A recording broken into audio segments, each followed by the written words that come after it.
For this survey, we want the top answer only. Whoever guesses this one answer wins the game and will play for $10,000. Name a card game people play for money. Magic the Gathering. What? Magic. Magic the Gathering? Yeah. Magic the Gathering. What is Magic the Gathering? It's a trading card game. You play that for money? Yeah. That was a choke. Magic the Gathering.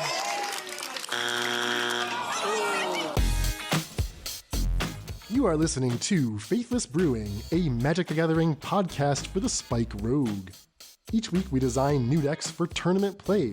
We put our creations to the test and share our findings on the air.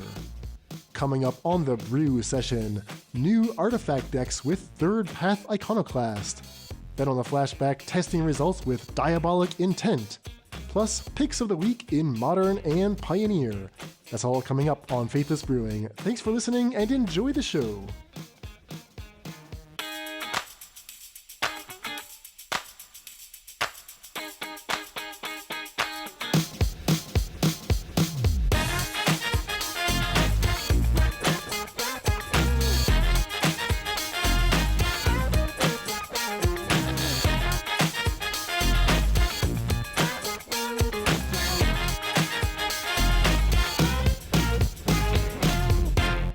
Hello and welcome to the Faithless Brewing podcast. I'm your host, Dan Shriver, also known as Cavedan online.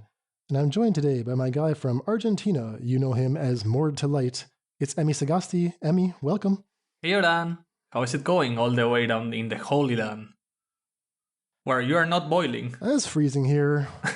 I am chilly, I'm chilled to the bone. What about you? I'm on the other side, I'm freaking boiling. I walked like 5 blocks from the bus to my home and I'm like sweating bullets. Like I feel it, the tears just drop. I'm jealous. No, I'm not. So jealous. I really prefer the cold to the heat. Like if it's cold, I can fix that. I can get more clothes on. I can fit. Now, either I walk around naked and I risk getting jumped on by kittens. Oh boy. Or I have suffered the boiling heat. Painting an interesting visual picture for me here. I just give you the picture that you know you gotta see. Yeah. Kittens are scary. They will jump at anything that moves, even in the slightest bit. They woke me out today attacking my feet. Oh my god.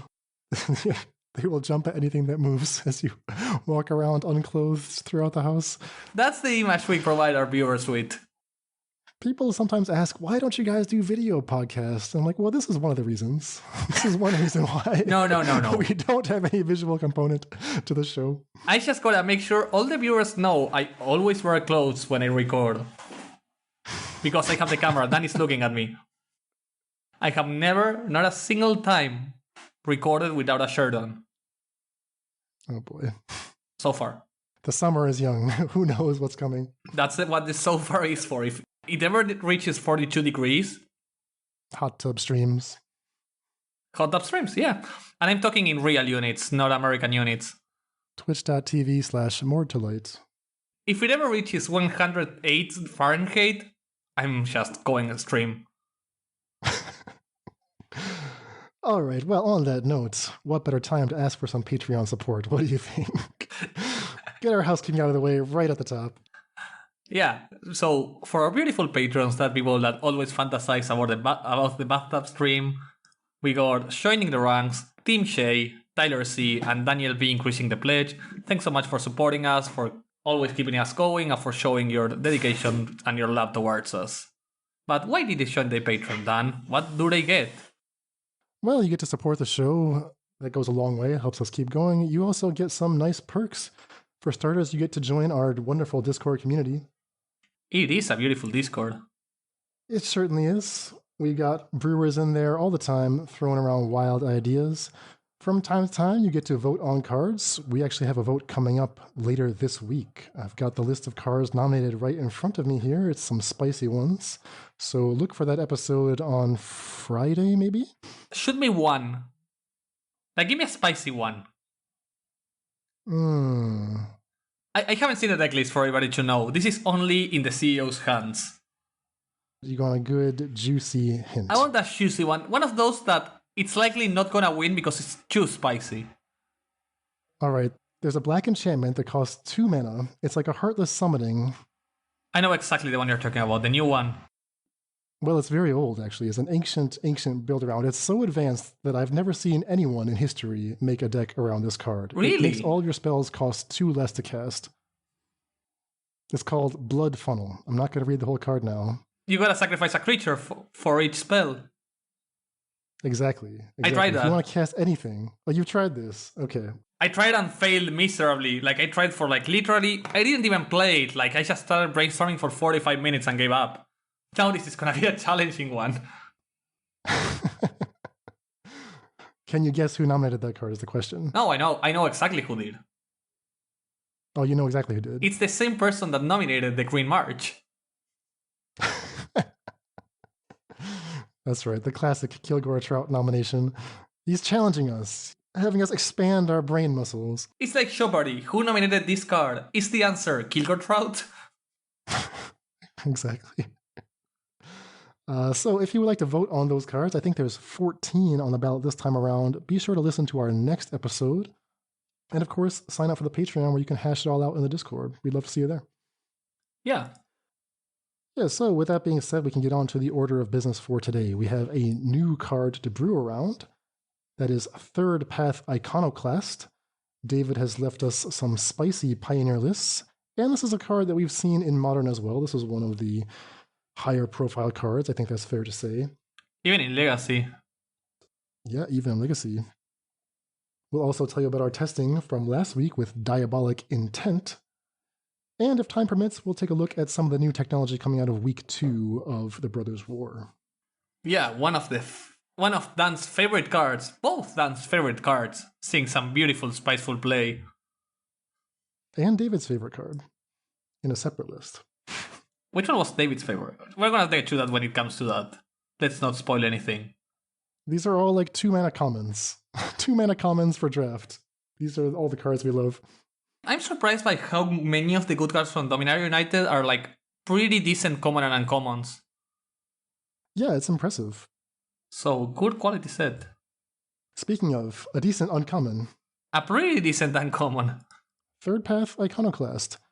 Blue-red, Human Monk. 2/1, whenever you cast a non-creature spell, create a 1/1 colorless soldier artifact creature token. So it's got a lot of the same stats as Young Pyromancer. They're both humans. They both cost 2. This one is in Izzet colors. 2 important differences. First, this creates a colorless artifact creature token. That creature is a soldier. I don't think that is going to come up. I haven't seen anyone trying to do soldier tribal with this. But the fact that it's an artifact does matter a lot. Second, its trigger condition is more generous than Young Peezy, right? Young Pyromancer requires specifically instants and sorceries.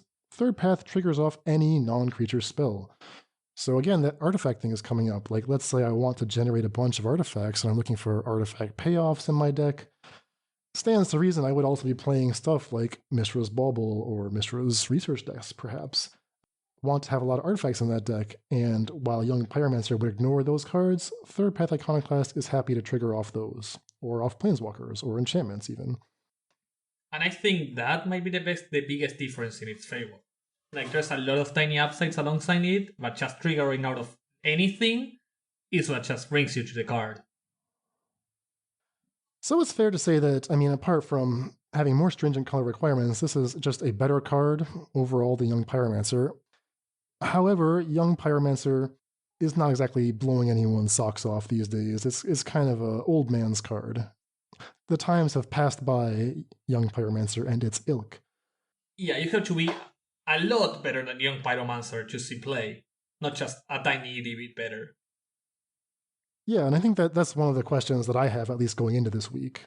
Like, sure, we know how to build decks that trigger this a bunch of times. The question is, can those decks win? Because they haven't been winning in the past.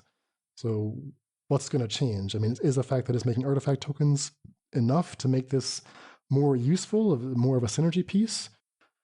Is it possible that we just needed more of the Young Pyromancer effect? Like, is 8 Pyromancer the future of this card? And I think the answers to those questions can take us in a few different directions. Yeah, I said it on the spoiler, and I'm gonna say it again. I think the flavor text tells you exactly how to play this card. What is the flavor text? When all you have is a hammer, everything looks like a nail. I merely propose expanding our toolbox. When it only triggers on instant sorceries, you only see sorcery decks. I just propose to expand our toolbox. All right, reading the card explains the card. We like that. It's telling you, don't play me like Young Peezy. All right, so it's, again, a fairly straightforward, simple card, I think. Let's just dive into some lists. What do you think? Yeah, of course. Are we diving straight into Pioneer or Modern first? Well, in Pioneer, we have the original brews. Modern maybe is a quicker discussion. We'll start in Modern. Yeah, we can start with Modern, where it's more as a... In Modern, it's more of a role player in certain decks. Yeah, I think so. So one of the first homes that people proposed was the Izzet Grinding Station deck. Grinding Station, Underworld Breach. Surround that with some tempo cards like Ragavan, like Emry, like Urza Saga, Ledger Shredder sometimes. And you have a deck that, can apply pressure, and if at any point shields go down, you can combo them out. Now, does that deck want a third Path Iconoclast? They're trying it in the place of mostly Ledger Shredder, for I have seen. And it also it works as a combo piece if you lose your Thassa's Oracles.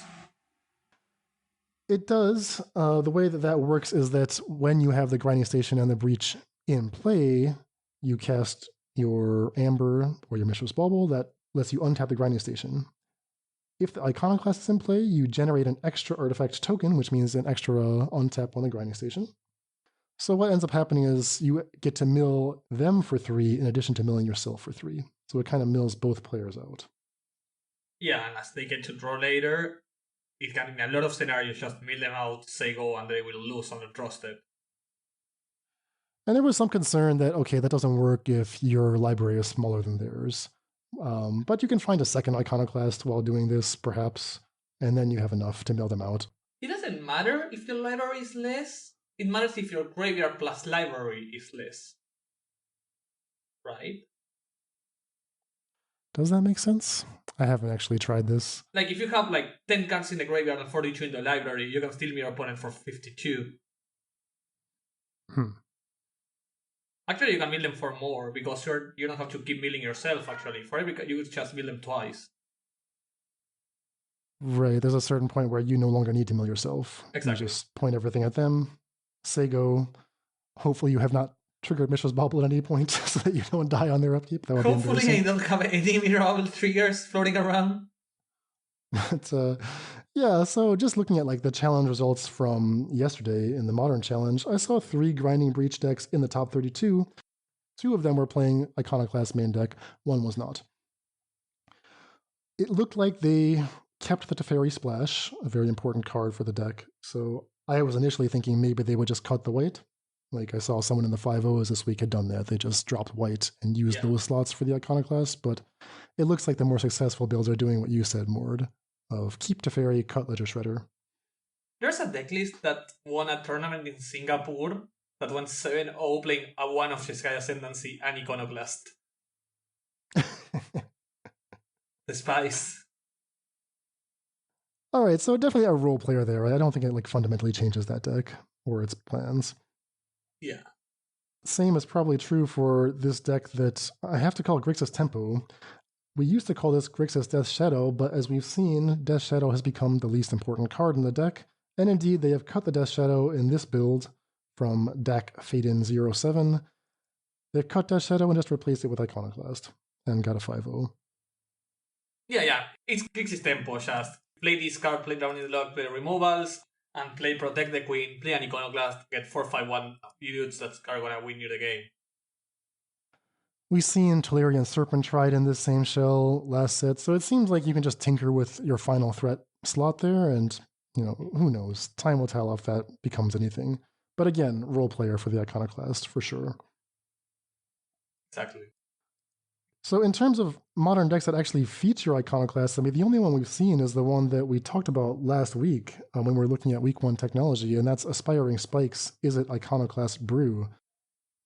I think Freaky Nasty was also one of the first to run this, but he was running Thought Monitor instead of Thoughtcast, which was a lot worse in the long game.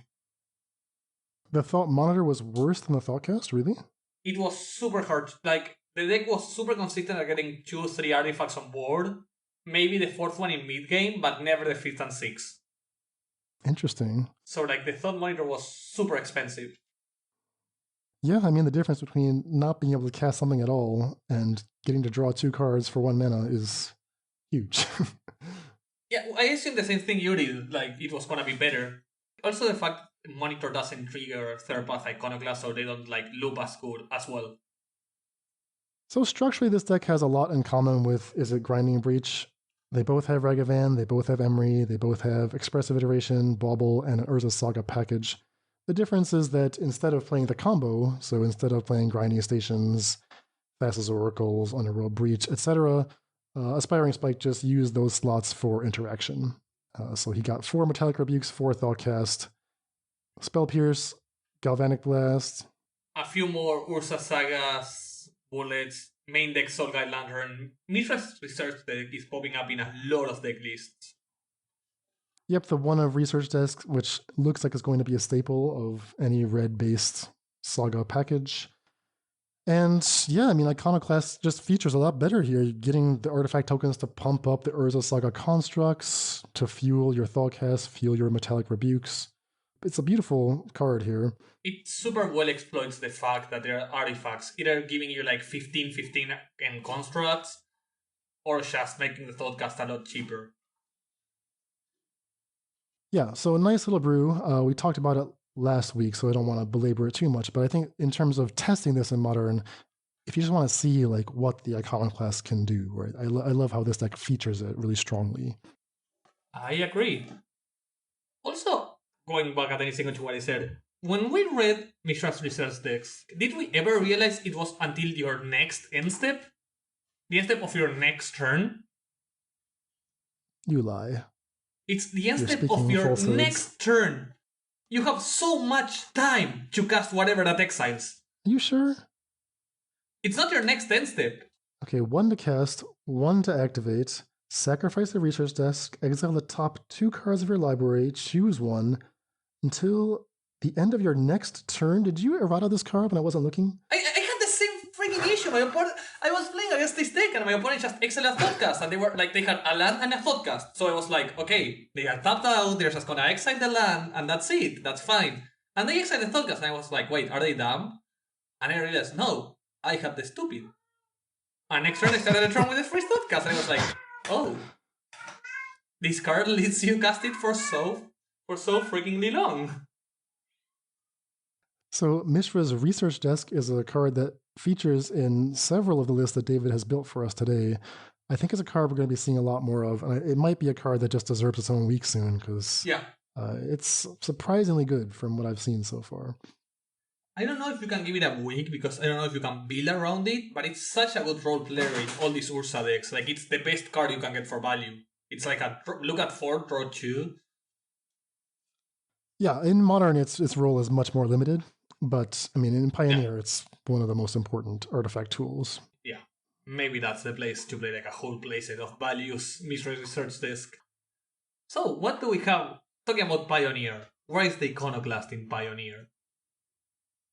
Yeah, exactly. So we'll jump to Pioneer now, where the first deck, which I think is quite straightforward, we can call this Izzet Pyromancers.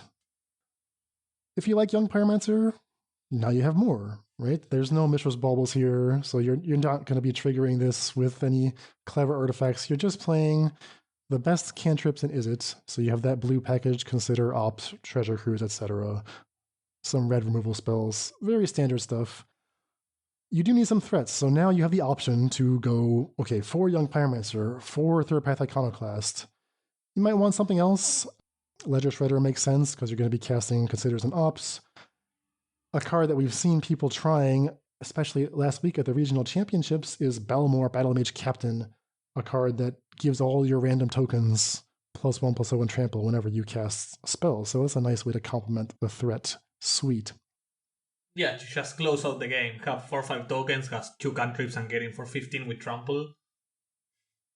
Exactly. And the only other spicy card here is the card Of One Mind. Interesting attribute of Young Pyromancer is that it's a human, and it generates a non-human token, and that's exactly the condition required to satisfy Of One Mind. That's 3 mana to draw 2, but if you have a human and a non-human, they are of one mind, and they only charge you 1 blue mana. So now you have 8 2-drops that satisfy Of One Mind by themselves.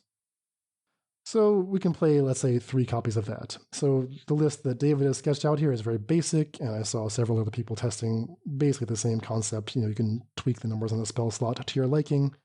But this would be like the standard starting place, nothing too spicy going on, just a very baseline Izzet spells brew.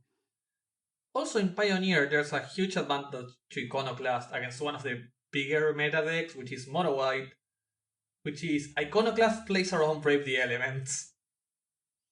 Oh, that's interesting. Okay, so it's colorless tokens. Exactly, so if you're playing against mono white, Iconoclast is so much better than Young Pyromancer, because they never get to swing in efficiently. They can't do those weird Brave the Elements get in for lethal on one turn. You just have a bunch of colorless blockers ready to stop any assault. Okay, I like that a lot. So that's a huge advantage in Iconoclast that doesn't seem like particularly that doesn't pop up at first sight, but really makes the difference in a matchup that has to be close, and it's really popular. So David has put 2 Obliterating Bolt in his list, and this is one of the other breakout cards from the set. 1 in a red sorcery, 4 to a creature or a planeswalker, exile that thing if it dies. It's basically Lava Coil, but it hits planeswalkers. Lava Coil didn't really see a lot of play. Adding the planeswalker clause was enough to make Obliterating Bolt one of the absolute go-to cards, especially in sideboards, but sometimes even in main decks. I think Lava Coil was close, was just a bit too narrow in some places. And it being able to shoot stuff down like a card that has resolved or a Wandering Emperor or such is just what it needed to go over the line. Yeah, there's not that many planeswalkers in Pioneer, but the ones that exist are so punishing. You just hate yourself every time you draw a Lava Coil, and it's like, well, there's that Karn, or there's the Narset they brought in that is completely screwing me, and I'm playing a Lava Coil that cannot target it. So that was just one of those aggravations of the format that is thankfully behind us now that Obliterating Bolt exists. But even I'm surprised at how much play it's seeing. Like, there's a Gruul deck that's like Gruul Vehicles with Reckless Stormseeker that it's playing like 4 Obliterating Bolt's main deck. That deck is insane. When that deck has a fast start, I just feel like I'm losing that game. It's just so punishing. Yeah, I think what surprises me is that I think of that as aggressive, and therefore why play a burn spell that can't hit players, but there just isn't a burn spell like that in Pioneer, so this is the best we can do. Kills the old growth trolls, they don't come back, that's very important. This is the troll killer, this card is clearly the troll killer. Like, that's what it's here for, that's why you would play Lava Coil. Yeah, exactly. Alright, you ready for something a little spicier? Ready. Waiting for it. Okay, because we haven't seen it yet. What can Third Path Iconoclast really do? So these next 3 decks that David has built for us, they're going into that artifact clause. They're going hard into that artifact clause. Both the fact that it generates artifacts and the fact that it triggers off artifacts. So starting with the fact that Third Path Iconoclast generates an artifact token, what does that do for us? What can we benefit from that wants to have a bunch of artifacts in play in Pioneer? One of the cards we've liked in the past is Galazeth Prismari. 4-mana dragon, 3/4 flying, brings along a treasure, and then it grants all of your artifacts the ability to tap for any color of mana without sacrificing themselves, as long as you use that mana to cast a spell, an instance of sorceries, rather. And I've tried this in all kinds of stuff. I've even tried this in Modern with Gingerbread Cabins and Galazeth Prismari and Bring to Light. It's a lot of fun. It's a surprisingly good card, and the fact that, it's just like a 3/4 that makes a treasure is already not bad. You love Flying Ursa. I do love Flying Ursa. Flying Rainbow Ursa. So let's imagine that we have 4 Third Path Iconoclasts, 3 Galazeth Prismari. We're going to want some spells. If we fill up the rest of the deck with spells, well, if we ever get those Iconoclasts and Galazeth going at the same time, we'll be paid off, but we just might not have enough artifacts. Like, what if we don't draw the Third Path Iconoclast? So David is thinking of this, and he's saying, okay, what if we just need more of that effect? We need more ways to generate artifacts. So it turns out that Saheeli, the 3-mana Saheeli from War of the Spark, has very similar text, right? She makes a servo token whenever you cast a non-creature spell. So with 2 Zahelis and 4 Third Path Iconoclasts, now you have a decent chance to have a bunch of artifact tokens if you can stick one of those. Then eventually you draw Galazeth, play that, and now you have a bunch of mana at your disposal to like do all your fun stuff with spells. Now you got to win the game, and this is where it gets a little bit fuzzy. So how do you actually win? This is where it gets a bit funky. Yeah, I'm not actually convinced that this deck can win, but the theory is, all right, we definitely need Considers, Opt, and Treasure Cruise. That's locked. That's 12 slots. Let's get some red spells in there. So Voltaic Surge is kind of nice. It's going to take advantage of our artifacts. You can sack one of the tokens to get the fully kicked Voltaic Surge. Spikefield is great. 2 Spikefield Hazard, yes, very nice. We still haven't named anything that wins the game. So David is betting that Allrun's Epiphany, yes, that Allrun's Epiphany, the one that was the scourge of Standard for a while. What if that's just enough to win the game? It's 7 mana, Time Warp, plus a couple birds. Does that win? I mean, I guess that's the question. So if you can cast 1 Epiphany, maybe 2, you've got a ton of mana because Galazeth is there doing his thing. Is that enough? I'm not totally sure, but this is a deck to find out. I think it is. Like, if you have, let's imagine you have like a Galazeth, a Third Path, and just cast an Allruns. That gets you what? A 3/4 flyer, a 2/1, a 1/1, and 2 Dorks. Like, assuming your next turn is just another Allrun's Epiphany, you swing for like what? 6 and 10? Like, you get in for 16 just with that, assuming you literally don't cast another instant or sorcery. You are pretty likely to win, I think, if you cast your Allruns. The problem is getting to cast Allruns. Well, that's if you have 2 already. I mean, I almost wonder if you should just play like Galvanic Iteration or something so that you can actually... It has 1. Okay, there is 1 there. Good. Yeah, so this was one of the issues, was we need stuff to spend our Galazeth mana on. So I was going back and forth with David about what are some card draw effects we can put in, preferably with Flashback. Galvanic Iteration is one such card, and I think Arcane Infusion is the other one that we settled on.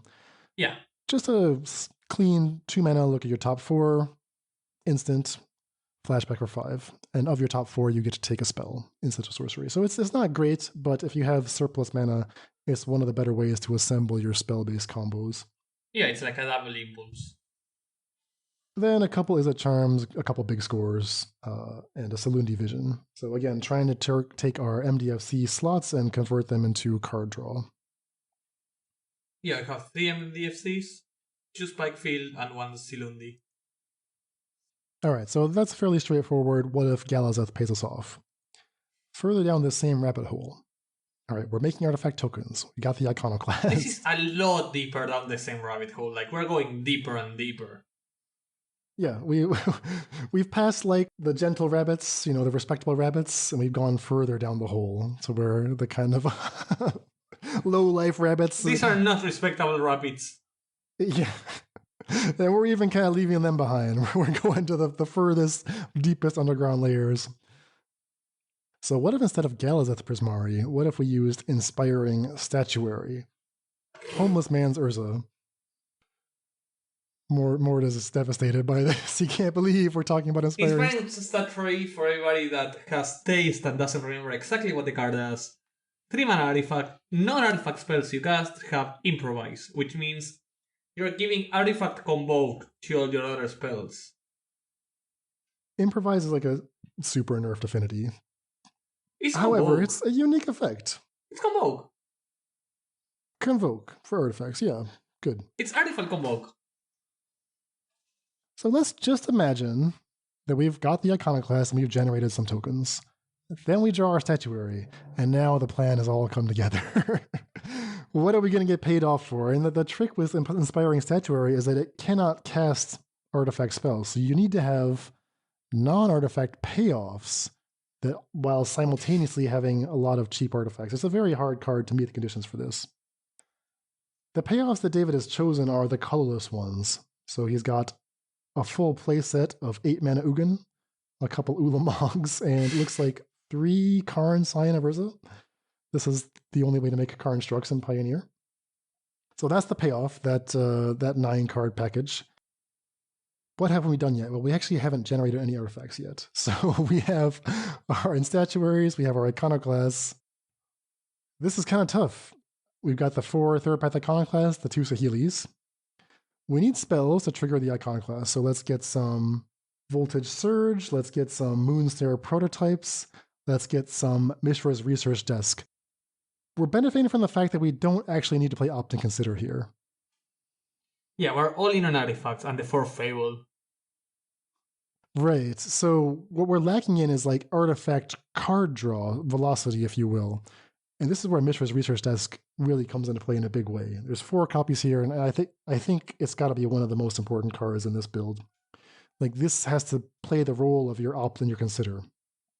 Like, you play it because it triggers the Iconoclast, it feeds your Statuary, but it also is just like one of the few actual card draw spells in the deck. It fixes your draws, exactly. So when you're looking at this, Morde, an Iconoclast deck that actually plays 0 instants and sorceries that say draw a card, I mean, are you on board?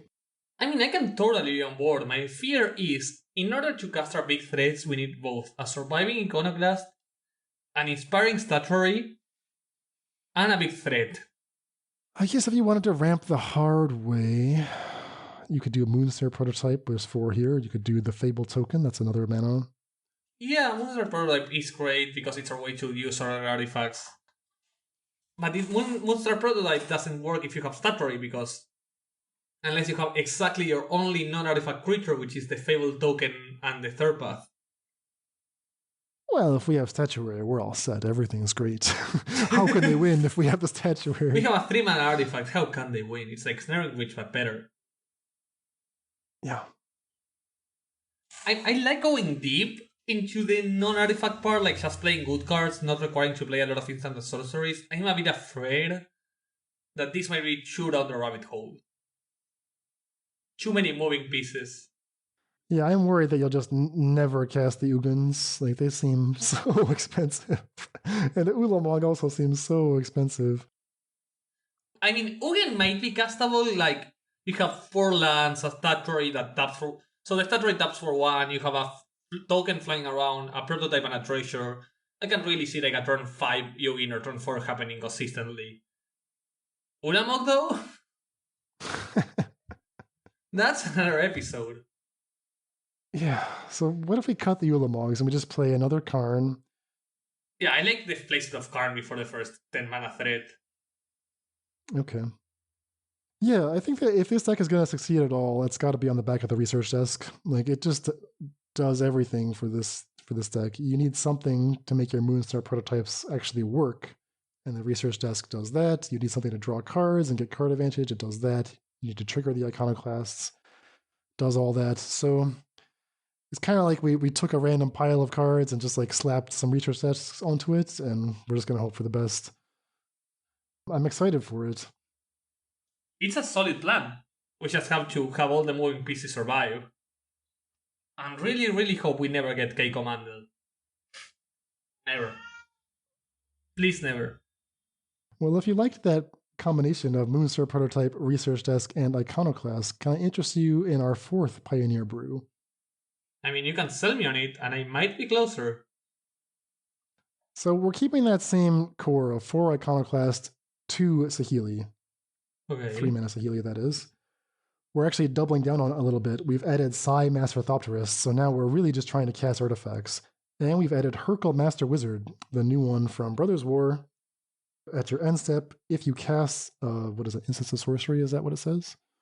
No, if you cast a non-creature. Any non-creature spell, you look at 5 and you add any of that same type of non-creature spell to your hand. So potentially drawing 2? multiple cards a turn, right? If you have an artifact, an instance. In this deck, I think is 3 tops. Yeah, you have a Saheeli, you get a second Saheeli. You can play your 1 Planeswalker and find your second Planeswalker. But I think it's mostly so you can go instant and artifact and draw 2 semi-consistently. Like, it's gonna draw you 1 every turn and 2 in the best turn. Alright, so we keep prototypes, we keep research desk. We're going a little bit harder. Now we're playing 4 Springleaf Drum and 4 Mox Amber. Why? Well, because we're playing Paradoxical Outcome, full playset. So this is at the very, very bottom of the rabbit hole. We're down in the icy depths, far beneath the iceberg. I do think we went so far the threshold.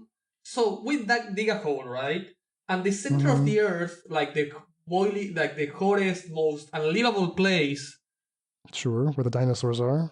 was the previous deck. Was inspiring Statuary. Oh, okay, so that was like the T-Rexes who live in the center of the Earth. Exactly, that's like the boiling point. That's where you can survive. I think this has dug so deep that it's close to the surface on the other side.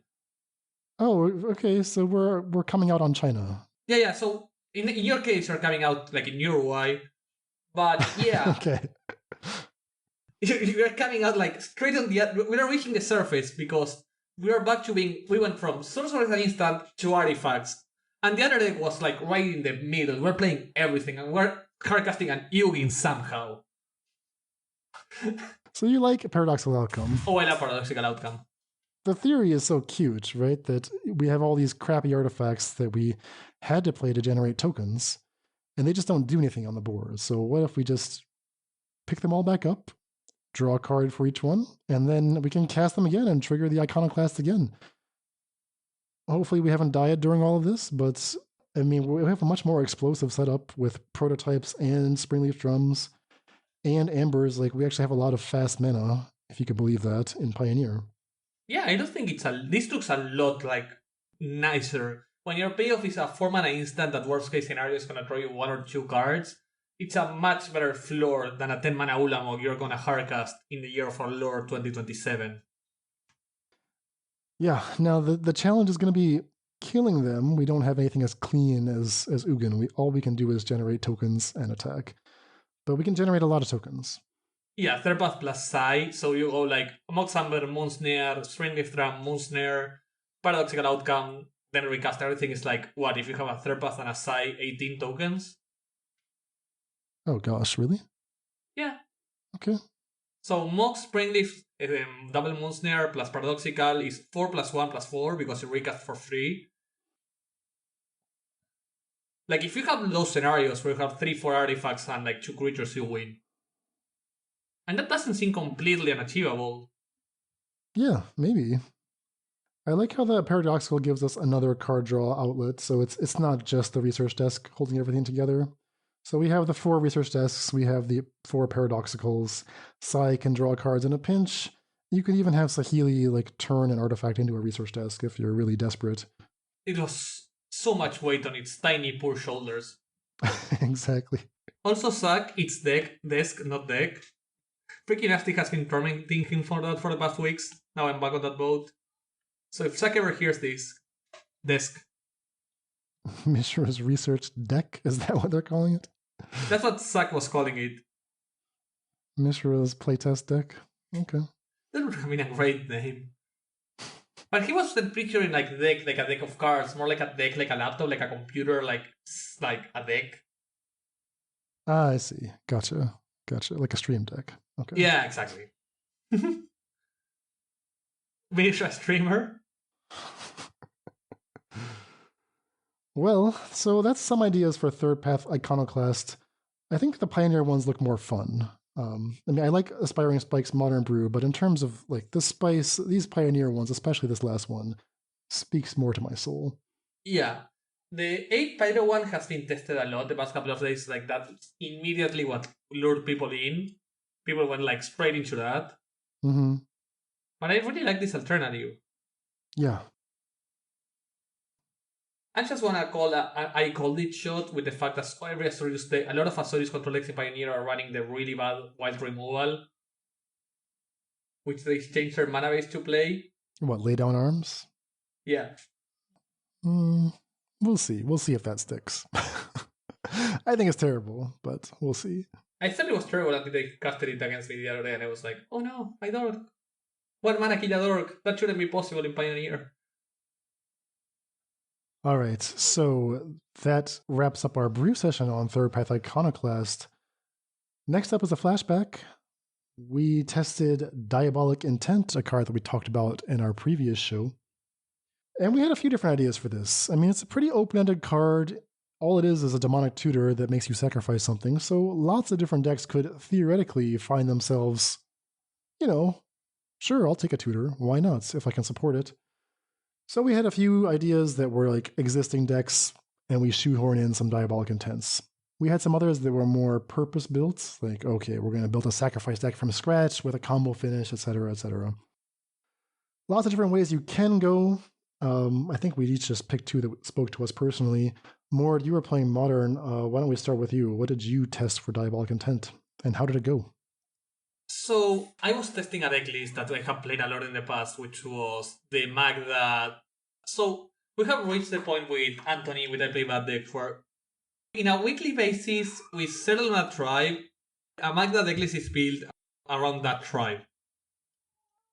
It has been angels, it has been merfolk, it has been insects, it has been goblins. So you take out the flex spots and add those setups as payoffs for the other. For example, if you're playing merfolk, you have your changelings that can pump with the lords. If you're playing goblins, you have the combo and you can play, and Snoop can cast the 1-mana changelings off the top of your deck.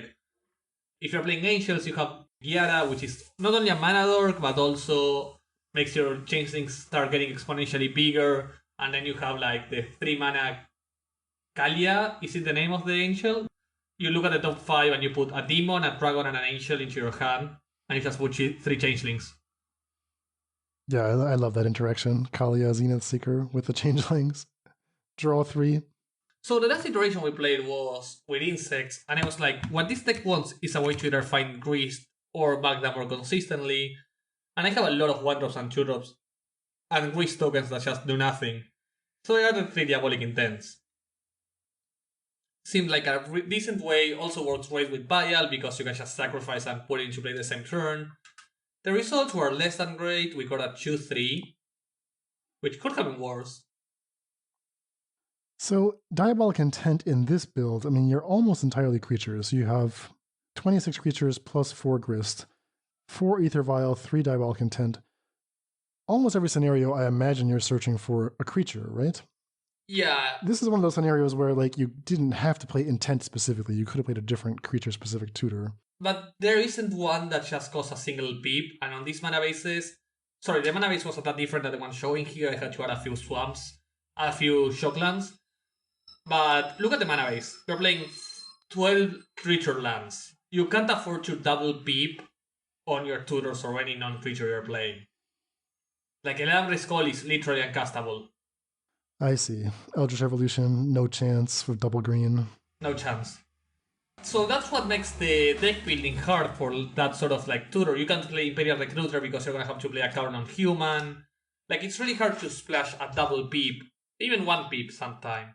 So the Diabolic Intent seemed like an interesting way to tutor because the better ones are uncastable.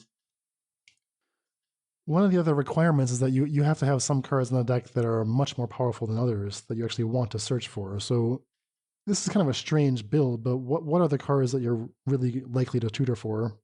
No, there's 2. There's Greased, Magda, and a Mothra's Changeling if you already have a Magda. Those are the 3 best creatures in your deck, like by a mile. Greased +1 tends to get you like 3 or 4 tokens. Like, you semi-mill to a land, so it's like on average 2 or 3 hits, because everything is an insect. You have like 30 insects almost. Yeah, almost 30. Well, not Magda, but 26. That's pretty good. Yeah. And then Magda, whenever you have a few changelings, is just the winning card. Oh, wait, no. Blex is not an insect. What a disaster. Blex okay, is not an insect. Blex is a pest. He's a vexing pest. It's only a pest. Wow, this sucks. Disaster. This is all on Anthony's fault. Well, so a little bit of an optimistic concept, but I mean, we love the Magda Changelings show. I just always try new stuff in Magda. I just hope that deck ever becomes decent. Also, as a payoff, we're playing Portal to Phyrexia as one of the cards we can tutor with Magda instead of Bola Citadel. So, as you play the matches, I mean, when you drew the Diabolic Intents, like, how did it feel? What did you do with it? It wasn't terrible. It just... Requiring to sacrifice a creature makes so your synergies become a lot worse, right? Like, let's say I have the Magda and a Mothblast. I don't want to sacrifice any of them for a Greased. Like, I really want a Greased, but I need my 2 pieces for the third one to be good sometimes. Man, like, your worst creature is the Universal Automaton, I guess, but, like, you're playing it because it's useful. You want these cards in play. Yeah, exactly. And that's what also happened with the other decklist I played, which was like the Hammer Diabolic Intent decklist. I went 3-2 with that, but it wasn't because of Diabolic Intent. I went 3-2 because I was playing 55 cards out of regular Hammer. And you could have then 8 mountains to a Hammer decklist instead of the 8 flex spots and go 3-2. That's how powerful the mainframe of Hammer is. So I think that's one of the lists that we mentioned last week. Basically mono white hammer, and you just adjusted the mana to splash how many intents? 3, 4? It was 3 intents and the 4 thoughts is in the sideboard. Like you also have a tiny bit of utility for the black mana on the sideboard. Was there like a main deck interactive piece that you ever tutored for, or were you just tutoring for the combo in game 1? No, it's a super consistent. Like it's super consistent at finding Sigara Sale or Paladin, because the deck is always like super capable of finding Hammer, right? The 4 Hammer, the 4 Stoneforge Mystic, and the 4 Sagas makes it so you can always find your Hammer, but most of your opponent's removal gets pointed at the enablers, at the Sigara Sale or the Paladin, and they're harder to found. So it's like it replaces Steel Shaper's Gift. So instead of having 15 ways to find Hammer, you still have 15 ways because you got Diabolic Intent for it, but now you have 11 to find your enablers. Gotcha. That's what it's there for. So the cards you can feed to the intent would be Memnites, Ornithopters. I think you had 4 of each. Esper Sentinels if you're really feeling greedy. But I mean, again, these are cards you're not that happy to sacrifice. That was my biggest issue as well. Like a lot of the time, I had the Hammer in hand, and I wanted the Sigara Sale, but I only had 1 creature on board. Yeah, I can go get a Paladin, but I know my opponent has like a Bolt. Can you think of any games where the intent like saved you, where it really made everything come together? It won me a game.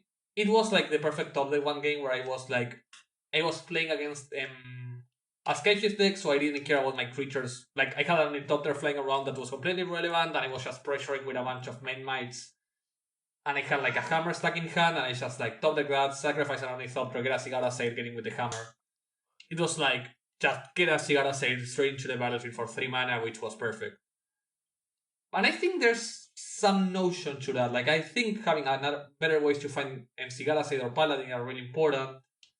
However, I don't think with the normal build of Hammer you can afford to sacrifice creatures so consistently. You don't have that many creatures in that deck. I mean, you have a few spare ones, but it's not like you're flooded in creatures. You're winning generally if you're flooded in creatures. I mean, there is no card that I know of that can tutor for Sigarda's Aid, right? It's really hard. It's really hard to find a 1-mana enchantment. Like, I have looked and around, like, besides stuff like a Moonbless Cleric, Yeah. and Idyllic Tutor, like, the fact Moonbless Cleric and Idyllic Tutor are the best ways to find an enchantment tells you how hard it is. Yeah, okay, let's not do that. No, I mean, if you're considering this card a better Idyllic Tutor with the advantage of sometimes finding Hammer and Paladin, that's great, but I think you need more ways to get fodder to sacrifice. Seth Lewis had only thought there's main mines and Esper Sentinels didn't feel like enough fodder. And it's hard to come up with additional fodder that doesn't just make the deck worse. Like, I don't know what that would be. Like, what would the extra fodder be? Yeah. So what about Pioneer? Well, actually, I played 1 Modern list and 1 Pioneer list, so I'll tell you about the Modern deck first. Okay. It's a zombie bombardment deck that the pilot Nameless You got a 5-0 with last week. Pretty standard zombies with a light splash for 3 goblin bombardments. So you have your grave crawlers, you have your champion of the perished, you have carrion feeders, you have shambling gas, you have a bunch of ways to get on the board with a 1-drop. Undead Augur is one of the most important cards. It lets you draw a card whenever any zombie dies, and you lose a life, which is kind of awkward. That's a forced life loss, but luckily you can just sacrifice the Undead Augur to the bombardment when you're ready to go off. Had to do that a few times. In a 3 slot, 2 Geralt's Messenger, 4 Headless Rider. This one is from one of the recent Innistrad sets. And I gotta say, I was impressed by Headless Rider. It's a card that I actually had not played in previous versions of this deck. I just haven't played it since this card came out, and it was surprisingly great. The games where you have like Carrion Feeder, Grave Crawler, and a Headless Rider or Undead Ogre are just insane. 1 black mana, make a 2/2 or draw a card, or both, just puts you so far ahead. Yeah, so Headless Rider 3/1 for 3. Whenever any non-token zombie you control dies, you get a 2/2 zombie token. So it protects itself, it turns all of your grave crawlers into a bunch of extra zombie tokens. Just having the Goblin Bombardment and the Headless Rider in play usually meant I could just finish someone off from like 5 to 7 life. So that was very impressive. There is 2 copies of Liliana Untouched by Death for that weird combo with Shambling Ghast, Bombardment, and Liliana's -3 ability. So I did that a couple times, but that just takes forever to set up. And then 3 Diabolic Intents, the card we're testing. What are you getting with the intent? Well, in theory, you could find the Bombardment, you could find some part of that Liliana Bombardment Shambling Ghast combo. I have a few interactive spells here. I have Lightning Bolts, 3 copies, 1 Bone Shards. I decided to go with 1 Grief instead of a Thoughtseize, just in case like I was tapped out. I imagined that I would tap out for Diabolic Intent and have like extra cards in hand with the Undead Augur, or who knows. That could just be a Thoughtseize or a 4th Lightning Bolt. But yeah, the idea was, okay, we'll just do a zombie thing, we'll pressure them, and because we have some bad creatures, let's just give Diabolic Intent a chance. Nameless You managed to get this to 5-0. I changed like a couple cards, but ran back basically the same thing, and for me, it was a lot less spectacular. I got a 2-3, one of those matches I misclicked, so it should have been a 3-2, but not like a strong 3-2, just like a weak 3-2. The weak 3-2. You have the weak 3-2 and the strong 2-3. They're really close buddies. Yeah, like the wins were not convincing wins by any stretch. Like, okay, I misclicked, so I lost a mill instead of beating mill, but like that's nothing to write home about. I beat like a bad mono red homebrew and affinity. The problems with zombies are just always gonna be the same. Like, it's never gonna be a great deck. Really has a hard time interacting. So when you prepare it against anything that has a combo or anything that's trying to go over the top, you really can't stop them. So I got paired against Yawgmoth, I got paired against Amulet Titan, and I just couldn't stop them from going off. The best you can do is like try to be aggressive, and zombies are not very good at that. No. So yeah, like in theory you could combo them out with the Liliana combo. It's just way too slow. And the intent, finding interactive pieces, didn't really help either because I didn't have any good interaction. Like, you can't beat those decks with 1 card, unfortunately. So yeah, I was pretty disappointed in Diabolic Intent here.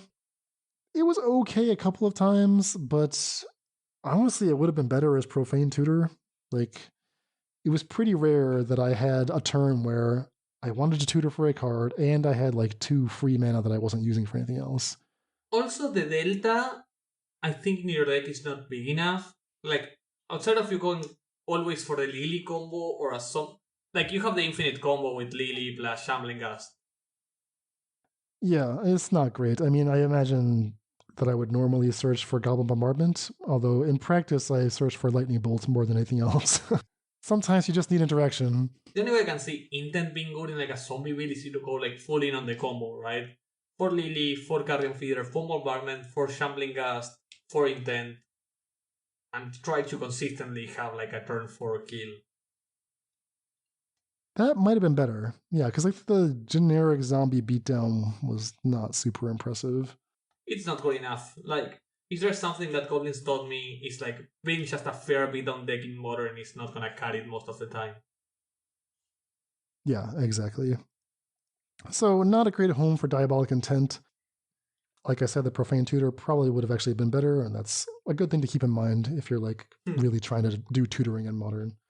Okay. Finally, going to Pioneer, one of the concepts David thought might be worth exploring is, okay, we'll pick a combo, right? Because tutors get stronger with combos. One of the best combos in Pioneer is Grease Fang plus Parhelion 2. That has been an Abzan deck. That's been the most successful build. But in theory, you could go a different way. You could go, say, Mardu. In Mardu, you get Blood Tithe Harvester, you get Fable the Mirror Breaker, so you have a lot more blood tokens. Your fair play gets worse. You no longer have Chariot. You no longer have the same quantity of blind self-mill, like Grisly Salvage, Setter Wayfinder, etc. We don't have all that. Instead, we get a lot more controlled looting. We get blood tokens. We get Fable loots. We get, I'm playing Voldaren Epicure, so we get that. More loots. And I actually decided to play Scrapyard Mutt instead of Raffine's Informant, so I just have a bunch of ways to get that single card looting effect. Diabolic Intent here can find either Greasefang or Parhelion, kind of like Cigar de Zayde in Modern. Previously, there had not really been a card that tutored for Parhelion. So, in theory, this is adding a new dimension, new consistency tool for the Greasefang strategy. So, a pretty basic configuration, right? All the cards you would expect. Yeah, the Modern Epicure. Modern Epicure works super well, like it's super interesting. Both the glue and the great way to sacrifice. Yeah, exactly. So I played this through a league, and Greasefang is such a known quantity in Pioneer right now that everyone's prepared to fight it. So like even though my plan was pretty coherent, people knew what I was up to, and they had all the sideboard cards, right? It's like you have to fight through everything. Because I no longer have Chariot, there really isn't a backup plan anymore. Like it's very hard to win without specifically executing the Greasefang plan. So when my opponents were able to like kill the Greasefang at instant speed, right? Like I played against Enigmatic, and they had leyline binding every single time, 3 times in a row in the same game to stop me from ever doing the thing. I didn't have that nice Chariot backup plan. You know, I got paired against Lotus Field and, got them into 1 life, but 1 is not 0 and they killed me. So it's like, these were not total disasters, but I did come out on the losing side most of the time. Like, I think I went 1-4. They were frustrating matches where it was like, okay, I can see the path to victory. I can see how I will win. And then it just didn't work out. Like I was mana screwed a bunch. I missed so many land drops. I don't know why.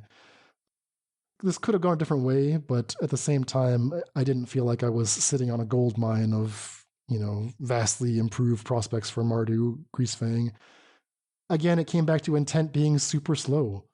It was okay. It was better here than in Modern. It wasn't as slow, but it was still like a half step too slow.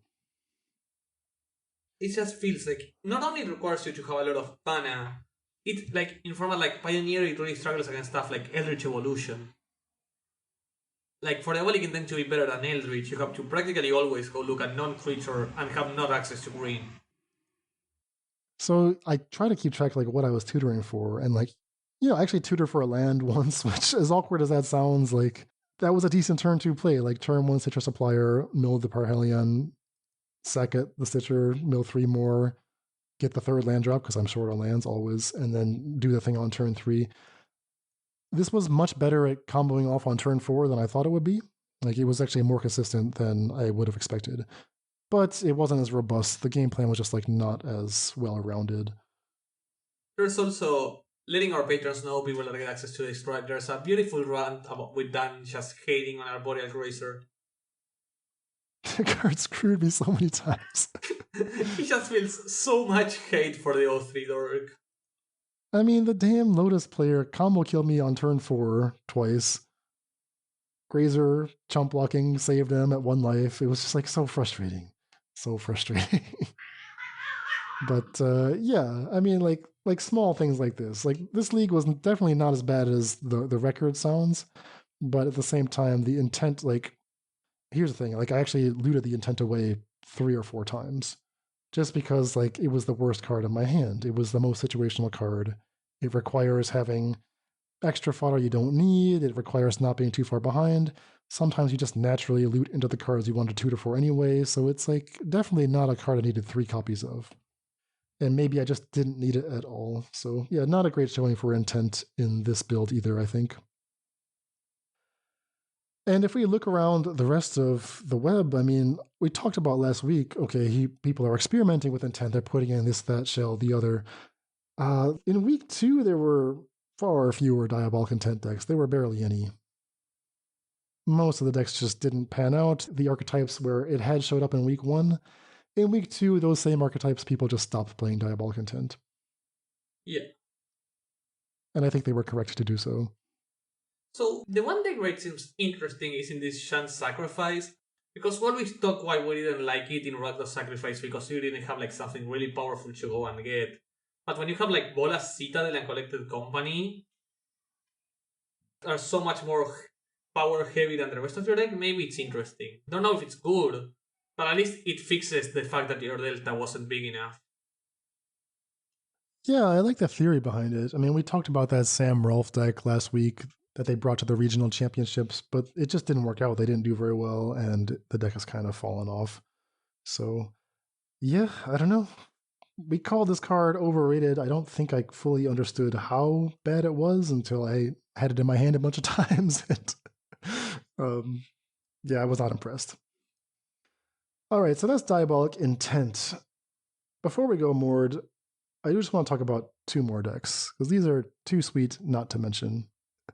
So these will be our picks of the week. They have no relationship to Diabolic Intent. These are using, well, I was going to say good cards. They're using better cards, more successful cards. One is in Modern, one is in Pioneer. So we have one with David's favorite and one with Dan's and one with two of Dan's favorites. That's what they said. Exactly. So why don't you tell us about the Modern one? So I was watching this on stream actually, so I actually have seen how the deck plays.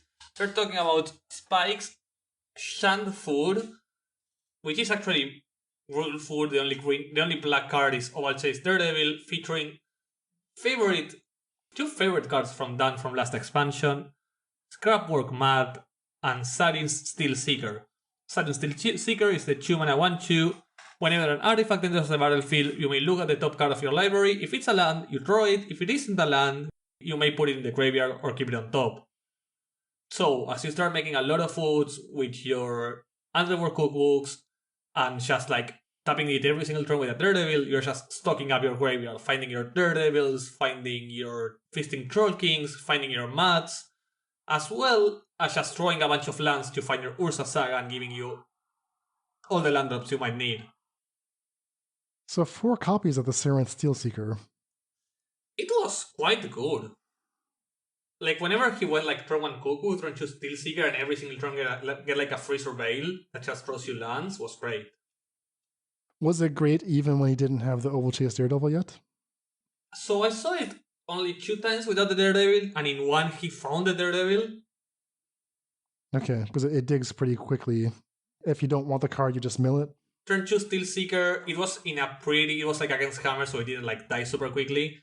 And turn 3 he went like something like tap my cookbook, draw a land, make a Construct Saga on end step, mill something, go to my draw step, make a Construct on draw step, and mill a Daredevil.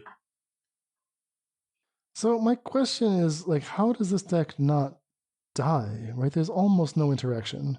So it's 4 Asmo, 4 Cookbook, 4 Daredevil, right? That's kind of the food package. 4 Feasting Troll King, 4 Sarinth Steelseeker, 4 Gilded Goose, 4 Scrapwork Mutt, 3 Ren and 6, 4 Finalia Devastation that primarily just gets Asmo into play for green. You have just the smallest of Saga packages, 1 Shadow Spear, 1 Springleaf Drum, 1 Research Desk, and 2 Trail of Crumbs. 4 Urza Saga, that's how a lot of your wins come from. He did say Trail of Crumbs was the worst card in the deck, and he would like take out the crumbs and like a Hayward Might to the main deck and something else. But like, how do you survive? You just have to get the Troll King down fast? 8 Asmos is a great way to survive. Like, a lot of aggressive decks really struggle with Asmo. Like, I faced a really similar deck with Goblins, and when Asmo touched the battlefield, it was like super hard to remove it for that sort of deck, and it just pressures you to keep playing around it. Okay, so this is really, really counting on Asmo to do all that work. Because you have 4 you can naturally draw, and the 4 Finale is to get Asmo for 2 mana. Yeah. As long as you dodge like combo decks, and I mean like not like Hammer, I mean like real combo deck, I think you can be in a good place. But if you face like Storm, Escape Shift, there's not a lot of that flying around in the meta. And you can beat Livingen. And what about Scrapwork Mutt? 4 copies of the Scrapwork Mutt. This is 2 to cast, 2 to unearth, ETB, discard, then draw. Draw if you discarded, I should say. You could draw.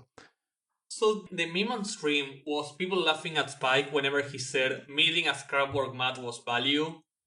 Because he was saying, it can get us value, finding Scrapwork back into the graveyard, or we can discard a Mutt and unearth it, and everybody laughed as if that was meaningless. And game after game, like, Spike just managed to unearth one, get a Troll King in the graveyard, and win him the game. Like, just having the utility of having a creature that you can just discard to the cookbook or mill it with Sarinth Steelseeker, and also being an artifact that draws your constructs, triggers the Steelseeker was great.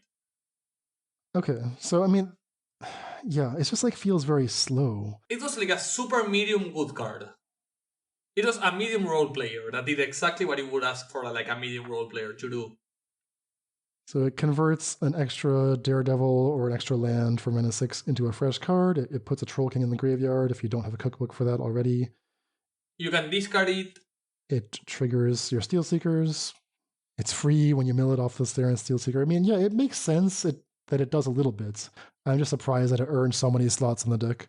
It does a lot of tiny things. Yeah, I'm impressed. So Spike had tweeted that he'd had a good run in leagues with this. I think he had gone like 12-2. Took it into the challenge yesterday. He got, looks like a top 32 finish, 6-2 with the deck. So very impressive. And speaking of impressive challenge finishes, we got to finish with this deck because it comes from friend of the show, LAA11. Straight from the Discord. The player who brought us Blood Tithe Harvester and Pioneer all those months ago. Hard at work on one of the craziest brews I've seen in a while. Not only did he 5-0 with this brew, he took it into the Pioneer Challenge and won the whole thing. First place last weekend in the challenge. This happened like right after we recorded, so we didn't get to talk about it then. But we gotta shout this deck out because it's so sweet. He called it Inverter-less Inverter. So Dimir Inverter, but without Inverter of Truth. Because you can still play Thassa's Oracle. All you have to do is get rid of most of your library, right? If you start with 60 cards, 7 of them go in your opening hand. There's 53 cards left. All you have to do is get rid of 50 of those cards, right? Because Thassa's Oracle has devotion. Then you can just cast the Oracle and win. Sounds crazy, right? But in the way that LAA11 has built this deck, he said he was typically able to mill his own entire library by turn 6 or so in most games. How is that possible? Well, he's playing the card Demonic Bargain. And we just talked about how bad Diabolic Intent is, right? Tutoring is bad. Tutoring for 2 mana is bad, but tutoring for 3 mana, now that's good. Oh, that's the key. The extra mana is where it's at. That's a challenge-winning play right there. Demonic Bargain, 2 and a black, sorcery. You get a tutor for any card, but before you do that, you have to exile the top 13 cards from your deck. So kind of a callback to Demonic Consultation from Ice Age. Cast it at your own risk, right? Like you better be playing a lot of 4-ofs here. Not quite, because you don't have to name. So that's like the risk is in losing your specific one-off. Well, I was thinking the risk is in losing your win condition, but I guess you need 4 of your win condition. Everything else. Exactly. Like, so when I first draw the card, I think it was like sort of like exactly as you said, like Ambition is the name of the 1 mana Demonic Consultation. Consultation. I thought it was like Consultation, right? Like where you name and you try to find. Here you just exile 13 and then you search your deck. Okay, yeah, that's true. So that makes it a lot better. So that's a great way to get through your deck in a hurry. The other card that does that work is Fallaji Archaeologist. This is David's favorite card from the set. It's 1 and a blue for a 0/3. ETB, mill 3 cards, pick up a non-creature spell of the 3 that you milled, put it in your hand. If you don't do that, you can get a 1/4. So almost like strictly better Augur of Bolas. But the thing is, Augur puts the cards on the bottom. Fallaji puts them in the graveyard. That means they fuel your treasure cruise. That means they get you closer to milling yourself out. So it's just a wild construction. 4 Fallaji Archaeologist, 4 Demonic Bargains, 4 Stitcher Supplier, because again, that mills 6, which is what we're trying to do. We're just trying to eventually grind through our own entire deck. Because we have Stitcher Supplier and Fallaji, these are kind of low value creatures, so we can play Deadly Dispute. We can even play a Village Rites. 4 Disputes, 1 Rites, 1 Otherworldly Gaze. And then a bunch of interactive cards. Fatal Push, Eliminate, Spell Pierce, 4 Treasure Cruise, because we're going to have tons of stuff in the graveyard. Not as many interactive cards as you might expect. Like, I think this deck is a little bit more focused on just like churning through itself. You don't have to do that much, right? All you have to do is survive, cast the Oracle, and win. I actually faced this deck thrice in the last 2 days when I was like spamming Pioneer with the Celestia deck. What do you think? It was good. I actually managed to beat it, but it's also the fact that I'm running like a full playset of So a full playset of Voice, a full playset of the Anointed Peacekeeper. Like the deck is like softly tuned against combo. Ah, nice. So I went 2-1 against it in like 3 matches. And the deck has like a consistent turn 7 kill, turn 6, turn 7. Like they go demonic for demonic if they need to, that into a treasure cruise and just go off. Yeah, exactly. Surprisingly, you don't really have to demonic for Thessa's Oracle, because you really don't want the Oracle. Like, it's a bad draw. No, you tend to just draw it during the game. You're playing Yeah. 4. So you demonic for an interactive piece, or you demonic for another demonic if you have plenty of time. And you can't do it too late in the game, just in case you mill all your Thessa's Oracles. Yeah. It definitely, like, it's a wild construction. It's a wild idea that LAA11 even thought of this, and even wilder that he managed to win the entire Pioneer Challenge last weekend. Yesterday's challenge, it looks like he got 12th place, so he's definitely putting up great results with this. Yeah. Hopefully people will not figure it out yet. There's currently no backup plan whatsoever, so if anyone stone brains you and takes your Thesses, that's it for you. It's all over. If Anointed Peacekeeper comes down, you're in a lot of trouble. But until that happens, I mean, this is one of the sweetest decks we've seen. Yeah. You also have the Claim Fame in case you ever like mill all your Thasas. Yeah, that gets around the Peacekeeper too. It's nice. So, yeah, huge congrats to LA11. Like, a new brew all of a sudden winning a challenge, just popping off into the meta from nowhere. Yeah, we'd love to see it. Love to see that. Congrats on, like, a huge blowout. Like, no one saw that coming. All right, I think that's where we will leave it for today, with a little bit of technology from week 2 and some decks to test for third Path Iconoclast. Exactly. And also telling people, if you run Demonic Intent and you find a way to make it good, please let us know. All right, so we will be back later this week with a look at the nominees for our next monthly project. So stay tuned for that, and we'll see you next time. Yeah, thanks so much, and have a nice night. Bye! Deck list for this episode can be found at our homepage, faithlessbrewing.com. And tune in next time for the 14 nominees for our next monthly project. Support for this podcast is provided by brewers like you. Join the Faithless family and help support the show at patreon.com/faithlessbrewing for Discord access, bonus content, and more. That's all for today. Stay safe, and we'll see you next time.